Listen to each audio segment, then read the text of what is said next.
Coucou mes amours, bienvenue dans les chroniques de Malaika. Aujourd'hui, nous allons faire notre petit revue critique de la série de Monsieur à l'œil, une autre heure dans le mariage, épisode 64. Ça commence avec Angèle qui est de retour de l'hôpital. Tu vois, elle vient pour rejoindre sa maman et elle dit, bonsoir maman, pourquoi est-ce que tu es encore éveillée? Je croyais que tu te seras endormie maintenant. Et sa maman demande comment est-ce qu'il va. J'espère que tout va bien. Elle dit oui, tout va bien. Elle demande pourquoi est-ce que tu es retournée à la maison? Pourquoi tu n'étais pas censé être là? J'ai cru que tu serais resté là-bas avec eux pour t'occuper d'eux. Elle dit non, ils sont restés là-bas, il faut qu'ils restent là. Moi, je ne peux pas te laisser toute seule à la maison. Tu vois, avec cette sorcière qui est dans cette maison qui s'appelle Uchechi, moi, je te laisse à la maison toute seule avec elle. Je ne peux pas. Ça m'a dit que Uchechi peut faire quoi? Tu penses qu'elle peut me faire quoi? Elle ne peut rien faire. Tu comprends? Elle ne peut même pas tenter. Tu comprends? Donc, tout ce qu'elle fait là, c'est sa part. Mais qui est-ce que peut être responsable? Qui est-ce que tu soupçonnes d'être responsable de cette histoire? Elle dit que si ce n'est pas Uchechi, ça va être qui encore? Moi, je soupçonne que c'est Uchechi. Et la prochaine scène, on montre Uchechi qui descendait les escaliers. Justement, elle a suivi, elle dit oui. Quelqu'un tombe malade, c'est Uchechi. Quelqu'un ne dort pas bien, c'est Uchechi. Tout ce qui se passe dans cette maison, c'est Uchechi. Mais toujours, vous êtes toujours là, vous faites comme si je ne peux rien vous faire. Lorsque je disais que j'étais Uchechi, je peux faire ce que je veux, tu ne croyais pas. Elle dit, tu sais quoi, ça c'est Angèle. Angèle, tu sais quoi, Uchechi, je trouve que tu es pire que ton fils, oui. Tu es pire que Kizito. J'en suis sûre et certain que tout ce que Kizito connaît, tout ce que Kizito m'a fait, ou bien tout ce que Kizito a pu faire aux gens, il a appris ça de toi. La main ne tombe pas loin de l'arbre, tu sais. Uchechi dit, finalement, tu retrouves la mémoire. Finalement, tu retrouves la mémoire. Imagine, c'est moi qui ai éduqué Kizito, c'est moi qui ai élevé Kizito. Donc, imagine comment Kizito était. Moi qui lui ai éduqué sa maman. Donc, imagine donc ce que je suis capable de faire. Toi, tu croyais que Kizito était un monstre, n'est-ce pas? Imagine que si Kizito peut être un monstre, moi alors. C'est pour ça que je te dis toujours que estime-toi heureuse. Garde jalousement cet enfant que tu portes dans ton ventre. Parce que tu respires l'air si à cause de cet enfant. Tu comprends? Mais dès que tu n'auras plus cet enfant, dès que tu vas accoucher cet enfant, le même jour-là, quelque chose risque d'arriver. Oui, tu risques de partir de ce monde. Ça m'a dit quoi? Tu oses menacer ma fille devant moi? Elle dit non. Qu'est-ce que tu racontes? Papa, il faut pas aller très loin. Elle dit, attends, tu oses dire que ma fille va pailler devant moi? Tu n'as pas peur? Elle dit, non, s'il te plaît, ne me comprends pas mal. J'ai dit ceci. Si j'étais toi, je vais passer plus de temps avec ma fille. Parce que lorsqu'elle aura accouché cet enfant, on ne sait pas ce qui pourra arriver. N'importe quoi pourra arriver, on ne sait jamais. Tu sais, la vie nous réserve les surprises. Elle se retourne et puis elle s'en va dès qu'elle dit ça. Sa mère dit, je pense que tu as raison, ma fille. Je pense que Uchechi peut être responsable. Elle peut avoir la main de ça dans cette histoire. Angèle dit, n'est-ce pas, lorsque je parle, tu me demandes qu'est-ce que j'ai les preuves. Uchechi est responsable de ça. Ça ne peut même pas me surprendre. Cette femme incarne le mal en personne. Cette femme incarne le mal. Ça ne pourra même pas me surprendre. Après, elle s'adosse et puis elle reste tranquille. La prochaine scène, on montre Uchechi qui monte dans la voiture avec, comment il s'appelle, Bolaji. Elle lui donne les gifles. Je t'avais demandé de payer Jeff. Et pas Kelly. Qu'est-ce que j'ai à foutre de Kelly? Kelly, c'est qui? Elle dit, mais j'ai tiré, je ne sais pas ce qui se passait. Kelly est venu se mettre devant la ligne de tir. J'ai tiré, il a poussé Jeff et lui s'est mise devant et la balle lui est prise. Je ne sais pas. Elle dit, je m'en fiche de Kelly. La personne que je voulais, c'est Jeff. Jeff ne peut pas essayer de me payer et puis Jeff se pavane partout dans la rue comme si de rien n'était. Tu dois payer Jeff. Est-ce que c'est clair? Tu dois payer Jeff. Je ne veux plus qu'il respire l'air libre. Il ne doit plus respirer cet air que le même air que moi. Il dit, mais on ne peut pas tenter à payer quelqu'un comme ça. Les gens vont commencer à soupçonner. On pourra m'arrêter. Tu vois, on ne peut pas essayer maintenant. Elle dit, je m'en fiche. Je m'en fiche. Est-ce que tu comprends? Ils peuvent t'arrêter s'ils veulent, mais sache que tu ne vas pas dormir en cellule. Tu ne passeras pas une seule nuit en cellule. Donc, essaye de l'occuper toujours. Et en essayant, tu vas réussir. Est-ce que c'est clair? Essaye autant de fois que tu pourras. Je m'en fiche. Mais ce qui est sûr, c'est que tu ne vas pas demeurer en cellule. Je te sortirai de là hélico. Est-ce que tu avais vu Kizito dormir en cellule un jour? Je te sortirai de là hélico. Il dit, ok, nous allons essayer dans ce cas. Nous allons encore essayer de l'occuper. Il n'y a pas de problème.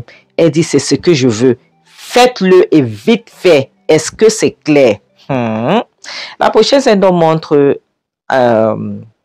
Chioma à l'hôpital qui vient de donner le sang, Et puis, elle appelle Jeff. Jeff était très loin dans les pensées, ne suivait pas. Et puis, elle crie Jeff. Jeff se saute. Elle demande, qu'est-ce qui se passe? Pourquoi est-ce que tu es loin dans les pensées? Jeff dit, je suis en train de penser, pourquoi est-ce que Kelly a fait ce qu'il a fait? Tu vois, elle demande, qu'est-ce que tu savais par là? Qu'est-ce que tu essayes de dire? Qu'est-ce que ça signifie? Qu'est-ce qu'il a fait? On l'a tiré sur lui. Qu'est-ce qu'il a fait quoi? Comment? Je ne comprends pas ce que tu essaies de dire. Il dit, la balle était pour moi. J'étais en train de appuyer mon téléphone. J'étais sur les réseaux sociaux. Elle dit quoi? Qu'est-ce que tu veux par là? Qu'est-ce que tu racontes là maintenant? Ça veut dire quoi? Il dit oui, la balle était pour moi. Et Kelly a vu la balle. Du coup, dès que j'ai soulevé la tête, il m'a poussé et je suis tombée au sol. Et lorsqu'il m'a poussé, on a tiré sur lui. Et j'ai fui comme un coq. J'ai fui comme un coq. Comme une poule même. Elle dit quoi? Kelly a fait ça pour toi. Kelly a pris une balle pour toi. Mais Kelly, qui es-tu vraiment? Tu as pris une balle pour mon petit frère Kelly. Oh mon Dieu, Kelly.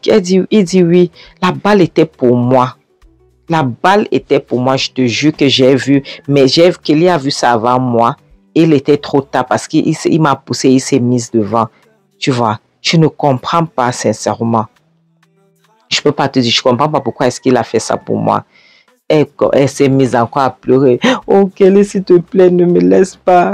Kelly ne parle pas. Et puis elle demande, mais qui peut vraiment vouloir te faire du mal?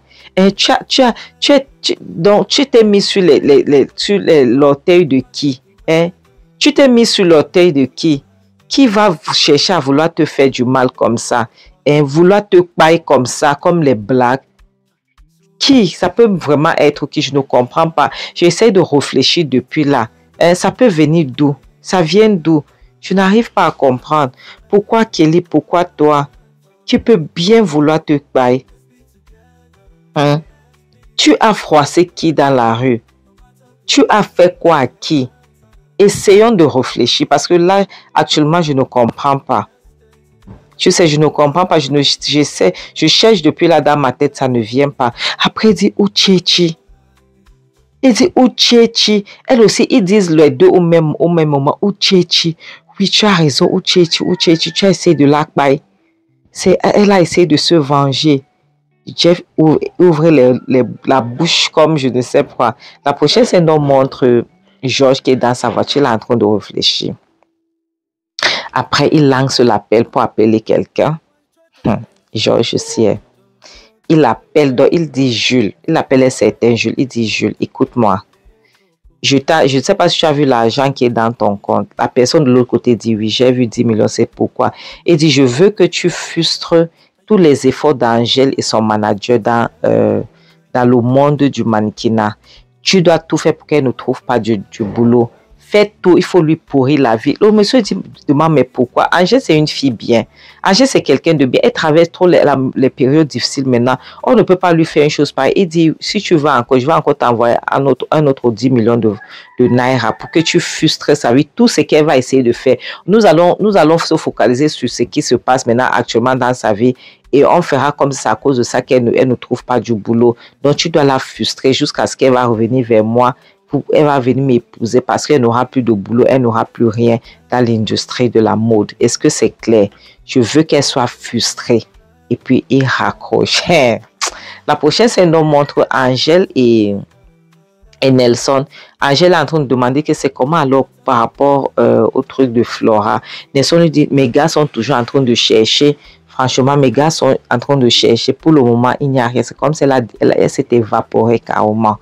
Tu vois, ça a laissé des traces. En dehors du mât de SANG que nous avons vu dernièrement, rien d'autre. Elle dit, mais comment est-ce que ça peut être possible? C'est un être humain quand même. C'est un être humain, ce n'est pas une mouche qui va disparaître dans la circulation comme ça. Ce n'est pas possible. Faites quelque chose. S'il te plaît, faites quelque chose. S'il vous plaît, avec vos gens, faites quelque chose. Vous ne pouvez pas la laisser disparaître comme ça. C'est un être humain quand même. Elle peut être où? Il dit sincèrement, je ne sais pas. Nous sommes partis même dans le noir. Tu vois, les gens donc dans le monde des ténèbres, nous sommes partis chercher, on ne voit rien. Mais on doit garder l'esprit ouvert. Pourquoi? Parce que tant qu'il n'y a pas de corps, on considère qu'elle est toujours en vie. Et demande, mais elle est en vie, elle est où? Elle est donc où alors? Pourquoi? J'ai réfléchi depuis là, je ne sais pas. Je sais que ma belle-mère a quelque chose à y voir avec ça, mais on ne trouve rien. Il dit, t'inquiète, nous sommes en train de chercher. D'accord, nous sommes en train de chercher. Il dit, je ne comprends pas. Nous devons chercher, s'il te plaît, rien ne doit arriver à Flora. Rien ne doit arriver à Flora. La prochaine scène, on montre Chioma qui est en train de pleurer sur le lit après l'opération. Chioma est en train de pleurer sur le lit de Kelly. Elle dit, Kelly, s'il te plaît, ne me laisse pas, ne me quitte pas, Kelly, s'il te plaît. Ne m'abandonne pas. Tu vas m'abandonner avec qui? Kelly, pardon, si tu es en train de m'écouter, ouvre les yeux. Fais-moi un signe. Dis quelque chose. Fais quelque chose, mais s'il te plaît, ne m'abandonne pas. Kelly, je t'en supplie, tu ne peux pas partir comme ça. Je t'en supplie, ne m'abandonne pas. D'accord? S'il te plaît, fais quelque chose. S'il te plaît, ne me quitte pas. S'il te plaît, dis quelque chose. Kelly, et si tu m'entends, fais-moi signe. Fais quelque chose, s'il te plaît, je t'en supplie. Ne me quitte pas. Ne m'abandonne pas, Kelly. Donc, elle parlait des choses que tu vois. Comment elle s'appelle? Chioma, il y a déjà Kelly, mais c'est moi qui joue à l'adieu. Ça, c'est clair. La prochaine scène on montre... Ah non, c'est toujours la même scène. Elle est toujours en train de pleurer. Elle supplie Kelly. Elle dit, Kelly, s'il te plaît, ne me quitte pas. La prochaine scène on montre George qui est en train de se faire masser. Il est sur la chaise de masse, le fauteuil masseur. Donc, et voilà Nelson qui vient. Comment est-ce que tu as osé? Comment est-ce que tu travailles avec Benita pour pouvoir faire avorter l'enfant d'Angèle? Comment est-ce que tu peux être méchant comme ça? Tu lui donnes une substance pour qu'elle puisse faire ça. Comment est-ce que tu es comme ça? Si quelque chose arrive à cet enfant, c'est toi qui vas payer, tu serais tenu responsable. Est-ce que tu comprends? Et comme ce n'était pas assez, tu appelles Jules, tu demandes qu'il doit nuire à Angèle. Il doit faire en sorte que Angèle ne trouve pas un boulot dans le monde du mannequinat. Comment est-ce que tu peux être aussi mauvais que ça? Tu es pire. Il dit, je m'en fiche, ok? Je m'en fiche, tout est possible dans la guerre comme en amour comme à la guerre. C'est comme ça. D'accord, je fais tout ce que je peux faire pour pouvoir la gagner de mon côté. Ok, je dois chercher à la frustrer pour qu'elle revienne vers moi. Est-ce que tu t'entends parler même? Est-ce que tu t'entends parler? Tu deviens fou ou quoi? Ça, c'est l'obsession, ce n'est pas de l'amour. Ça, tu es obsédé par cette fille, tu ne l'aimes pas. Ça, c'est de l'obsession. Il dit, oui, tu peux appeler ça comme tu veux. Oui, avant, j'étais amoureux d'elle. Aujourd'hui, je suis amoureux et je suis obsédé par elle. Parce qu'elle ne veut pas m'écouter. Tu vois, j'ai tout fait. Comment est-ce que Angèle peut m'utiliser comme ça? Hein? J'ai laissé Angèle, je suis partie en aventure. Elle est restée derrière, elle a épousé Kizito. Comme ce n'était pas assez, je l'ai sauvée entre les griffes de Kizito. Kizito est pas. Aujourd'hui, au lieu de revenir vers moi, elle veut rester là. Elle dit que elle ne veut plus de moi. Hein? Et tu veux que je reste là, les bras ballants, je reste là, je croise les bras comme si de rien n'était. Je ne peux pas jamais de la vie. Je ne peux pas, je ferai tout ce que je peux, tout ce qui est de mon pouvoir pour qu'elle me revienne. C'est clair, c'est comme ça. Tout est permis, c'est comme ça. Je suis désolée, mais tu dois comprendre ça comme ça. Je ne peux pas la laisser. Elle dit, ah bon, tu ne peux pas la laisser. Donc, tu penses qu'elle va t'aimer avec ce comportement-là? Hein? Il dit, oui, elle va m'aimer, qu'elle le veuille ou pas. Elle serait obligée de m'accepter. Est-ce que c'est clair? Il dit, tu vois, tu te vois alors. Tu vois comment tu es en train de te comporter. Tu n'es pas différent de Kizito, oui. Tu es pire que lui-même. Tu n'es pas différent de lui. Mais tu vois ce que tu es en train de faire là, tu vas tout perdre. Parce que tu pourras la gagner, mais après, elle va s'en rendre compte que l'amour là n'est pas là. Elle va s'en rendre compte que tu es obsédé. Tu comprends? et que tu ne l'aimes pas et elle va te quitter. Est-ce que c'est clair? Il dit, je m'en fiche, tu peux dire ce que tu veux. Mais tout ce que moi, je sais ce que je ferai, tout ce qui est de mon pouvoir pour récupérer cette fille. D'accord? Je l'aime et je ferai tout pour la voir. C'est comme ça. Il dit, tu l'aimes. Hein? Tu l'aimes. Tu dis que tu l'aimes et tu veux pas être son enfant. Tu l'aimes et tu veux pas être son enfant. Dis-moi la différence, donne-moi la différence entre toi et Kizito. Il dit, plus jamais ne me compare pas à Kizito, d'accord? Je ne suis pas comme cette démon, je ne me compare pas à Kizito. Il dit justement, tu es comme Kizito. Il dit, jamais ne me compare pas à lui, ok? J'ai tout fait pour Angèle. Hein? J'ai tout fait pour elle. Mais elle ne regarde pas comme si j'ai fait quelque chose. Elle veut partir, elle veut se mettre avec quelqu'un d'autre. Il dit, tu vois, exactement, tu te compares comme Kizito. Tu penses que Angèle te doit, Angèle ne te doit rien. Essaye de comprendre que cette fille ne te doit rien. Est-ce que c'est clair? Tu dois la laisser choisir. Si elle veut être avec toi, tant mieux. Si elle ne veut pas être avec toi, tant pis. Elle part ailleurs. Elle part chercher avec qui elle veut être. Elle a le droit de faire son choix. Tu ne peux pas l'obliger. Tu es en train de lui faire la même chose que Kizito lui a fait. Oui. Kizito l'avait obligé à être avec lui, malgré elle. Kizito l'a tout fait. Lui-même fait le chantage et tout ça. Et toi, maintenant, tu es en train de faire la même chose. Toi, tu es en train de faire pire. Tu veux pas être son enfant. Pourquoi tout ça? Parce que tu veux être avec elle. Tu t'entends même parler.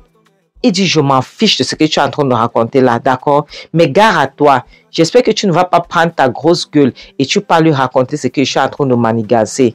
J'espère que tu ne vas pas aller me trahir. Il dit, je n'ai pas besoin de te trahir. Toi-même, tu vas te trahir. N'est-ce pas, c'est toi qui travailles avec Benita? Hein?